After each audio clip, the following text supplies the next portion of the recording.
13 वर्षों से हम लोग हिसाब मांग रहे हैं, ये हिसाब नहीं दे रहे। समाज की जो वार्षिक आय है वो करीब उस जो सामुदायिक भवन से है वो 12 से 13 लाख रुपए करीब आती है। उस आय का हिसाब ये 13 वर्षों से नहीं दे रहे। आरोप लगा रहे हैं कि इसमें बहुत बड़ा गंदगोल सामुदायिक भवन में बहुत गंदगोल हो रहा है। यदि ये कोई भी व्यक्ति ऐसे सिद्ध कर देगा कि गंदगोल हो रहा है तो समाज जो दंड देना चाहेगी उस दंड को मैं स्वीकार करने के लिए तैयार हूँ। बीती रात सागर शहर के तीनवत्ती क्षेत्र में साहू समाज के दो पक्षों में विवाद हो गया, जिसमें एक पक्ष से संदीप साहू नामक युवक को कई जगह चोटें आई। बता दें कि बीते कई सालों से चला आ रहा सुभाष नगर क्षेत्र स्थित साहू समाज धर्मशाला के मामले को लेकर साहू समाज दो भागों में विभाजित हो चुका है। मामले में एक पक्ष द्वारा लगातार दूसरे पक्ष पर धर्मशाला पर अवैध कब्जा करके समाज की संपत्ति का दुरुपयोग करने के आरोप लगाए जाते हैं। ये मामला वर्तमान में न्यायालय में चल रहा है। घायल युवक की माने तो शहर के तीनवत्ती क्षेत्र में जब युवक अपने मित्र साथियों के साथ खड़ा हुआ था तो दूसरे पक्ष के कुछ लोगों से बहसबाजी होने लगी और युवक को मारना शुरू कर दिया। युवक के द्वारा मदद बुलाने पर युवक पक्ष के लोगों ने मौके पर पहुंचकर उसे बचाया। इस मुठभेड़ में युवक के सर, हाथ और पैर पर चोटें आई। मामले में कोतवाली पुलिस द्वारा विभिन्न धाराओं में मामला दर्ज करके जांच शुरू कर दी गई। इसी मामले में घायल युवक ने अपने पक्ष के साथ मिलकर एक प्रेस वार्ता का आयोजन किया, जिसमें साहू समाज के कुछ लोगों द्वारा भाजपा नेता जगन्नाथ गौरैया को पार्टी से निष्कासित करने की मांग रखी गई। वहीं भाजपा नेता जगन्नाथ गौरैया ने प्रेस वार्ता के बाद मीडिया के सामने आकर उन पर लगे सभी आरोपों का खंडन करते हुए दूसरे ही पक्ष को दोषी बताया। भाजपा के वरिष्ठ पद पर बैठे जिला उपाध्यक्ष जगन्नाथ गौरैया साहू एवं कपिल साहू, खेमचंद साहू, नितिन साहू, शिवम साहू, गोविंद साहू एवं अन्य समाज के दूसरी समाज के व्यक्तियों ने गुंडागर्दी करते हुए समाज के एवं पार्टी के सदस्य संदीप साहू को बड़ी बेरहमी से मारपीट की। कल जब हम संदीप साहू से तीनबत्ती पर बात कर रहे थे, उसी बात को लेकर थोड़ी सी तनातनी हुई। जब हमारी तनातनी चल रही थी तो वहाँ से कुछ युवक निकले। उन युवकों ने आकर उसके साथ मारपीट कर दी। मैंने खूब कोशिश की बचाने की। मैं उन व्यक्तियों को नहीं जानता हूं, लेकिन उसमें साहू युवा मंडल के कोई भी सदस्य नहीं थे, ना हम थे। क्योंकि व्यक्तिगत मेरा इन लोगों से विरोध चल रहा है, इसलिए इन लोगों ने व्यक्तिगत मेरा और युवा मंडल अध्यक्ष और मेरे भांजे जैसे अन्य लोगों के नाम जबरदस्ती लिखाए।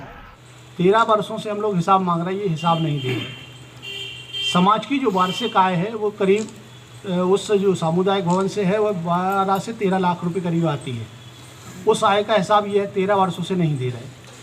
उस आय के लिए जब हम मांग करते हैं कि आप इसका लेखा जोखा रखें, इसको कंप्यूटराइज करें और इसका आय व्यय प्रस्तुत करें समाज के सामने, तो इन लोगों ने नहीं किया। समाज ने 19 में क्या किया कि इन लोगों से इस्तीफा मांगा। इन लोगों ने गुस्से में आके अपना इस्तीफा दिया। इस्तीफा देने के बाद इन लोगों ने माँ कर्मा देवी जयंती के अवसर पर अब उस साहू सामुदायिक भवन का कार्यभार हम लोगों को सौंप दिया। हम लोगों ने करीब 1 वर्ष उसको चलाया तो हम लोगों को 7 से 8 लाख रुपए उस समय आय प्राप्त हुई। तो वो हम लोगों ने बड़े बाज़ार की जो धर्मशाला जीर्ण शीर्ण थी उसमें वह पैसा लगाकर उसको अच्छा करवाए। तो उनसे यह बर्दाश्त नहीं हुआ और उन लोगों ने क्या किया कि इस धर्मशाला पे साहू युवा मंडल के नाम से माध्यम बना के उसको कब्जा कर लिया। हम लोगों ने उसका विरोध किया, ताला माने तोड़ा। तो उन लोगों ने हम लोगों के ऊपर FRI 145 की धारा लगवाई और कानूनी कार्रवाई करी, जिसका हम लोगों ने कोर्ट में आवेदन दिया। उसका निराकरण हाई कोर्ट के माध्यम से हुआ, परंतु यह लोग अभी भी उसको छोड़ नहीं रहे। और भाई साहब, जैसे कि एक आरोप आप पर लगाया जा रहा है कि जो ट्रस्ट का सालाना पैसा आता है वो आपके पास जाता है, तो इसके बारे में आप क्या कहना चाहते हैं? बात अच्छी कर रहे हैं आप जी। एक समय था जब साहू सामुदायिक भवन अधूरा पड़ा था। मैंने अपने प्रयासों से समाज की ताकत की दम पर उस साहू सामुदायिक भवन को एक नया बहुत विस्तृत स्वरूप दिया। जब उस साहू सामुदायिक भवन से आय आने लगी तो इन नए जो अभी समाज में एक्टिव हुए, इन सारे लोगों की निगाहें उस सामुदायिक भवन पर टिकने लगी और इस दृष्टि से यह साहू सामुदायिक भवन पर यह कब्जा करना चाहते हैं। साहू सामुदायिक भवन का एक एक पैसे का हिसाब है, तो इसमें कहीं भी कोई गंदगोल नहीं है। आज जो हमारे साथ ट्रस्टी हुआ करते थे, एक माननीय हुलासी राम जी है और एक माननीय गिरधारी लाल साहू हैं, जिनको जो हमारे संरक्षक हैं ये भी मेरे साथ ट्रस्टी सदस्य थे। एक हमारे ट्रस्ट के कोषाध्यक्ष महेंद्र साहू जी, वे भी कोषाध्यक्ष थे। आज गुटबाजी के तहत वे इनके साथ हैं। यदि हिसाब मांगना था तो उन कोषाध्यक्ष से मांगना था। मैंने कभी भी समाज का यदि कोई भी धन संग्रह किया है तो एक भी रुपये अपने पास नहीं रखा है। पूरा का पूरा पैसा या तो उसके कोषाध्यक्ष के पास रहता था या बैंक में जमा होता था। आज आरोप लगा रहे हैं कि इसमें बहुत बड़ा गंडगोल, साहू समुदाय भवन में बहुत गंडगोल हो रहा है। यदि ये कोई भी व्यक्ति यह सिद्ध कर देगा कि गंडगोल हो रहा है तो समाज जो दंड देना चाहेगी उस दंड को मैं स्वीकार करने के लिए तैयार हूँ। बना हुआ है, बैंक अकाउंट बना हुआ है ट्रस्ट के नाम। बैंक खाता बना हुआ है, जो भी आय आती है बैंक में जमा होती है। ये झूठ कह रहे हैं कि 12 लाख रुपए की आय होती है, ये सिद्ध कर दें। 1 साल का पैसा है, 1.5 साल का पैसा इनके पास है, वो पैसा नहीं बता रहे थे कहाँ तक कर लिया। जब इन लोगों ने कब्जा कर लिया था उसका 1.5 साल का पैसा इन लोगों के पास है।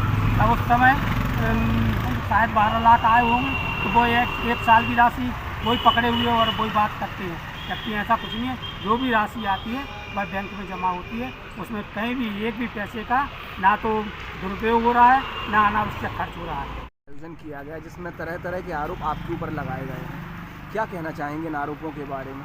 कैसे आरोप लगाए गए? उनका कहना है कि एक युवक के साथ आप लोगों ने एक गिरोह बनाकर कल शाम को 3 बत्ती पर मारपीट की है।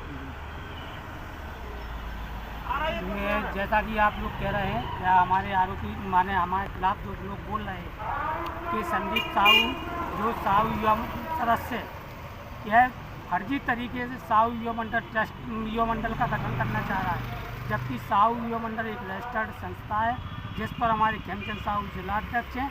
उन लोगों ने जब यह कार्यक्रम घोषित किया कि साहू युवा मंडल द्वारा सामूहिक आदर्श द्वारा सम्मेलन 18 मार्च को किए जाएंगे, उसी दिन से संदीप साहू नई पोस्ट डालकर अमर्यादित भाषा में सामाजिक ग्रुपों पर पोस्ट डाल रहा है।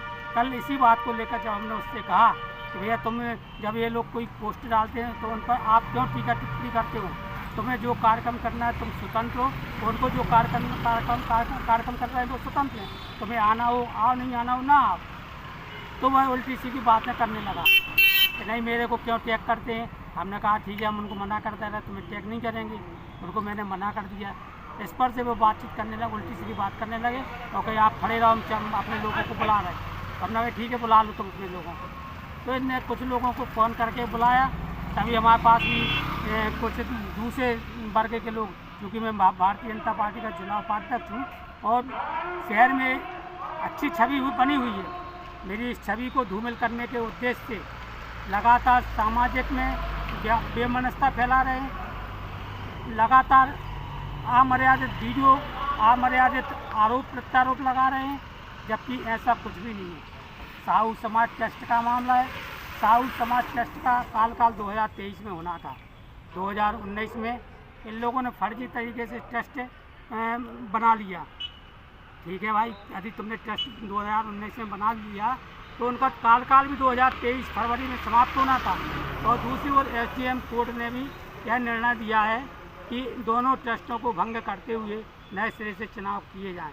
लेकिन भाई लोगों ने उससे नए सिरे से चुनाव न कराकर हाई कोर्ट की शरण ले ली और अब यह फर्जी तरीके से ट्रस्ट के लेटर पैड पर पत्रकार वार्ता कर रहे हैं, जबकि इनका कोई वो नहीं है। आप जब कोई केस चलता है तो ना तो ट्रस्टी ये कहलाते ना ट्रस्टी हमें।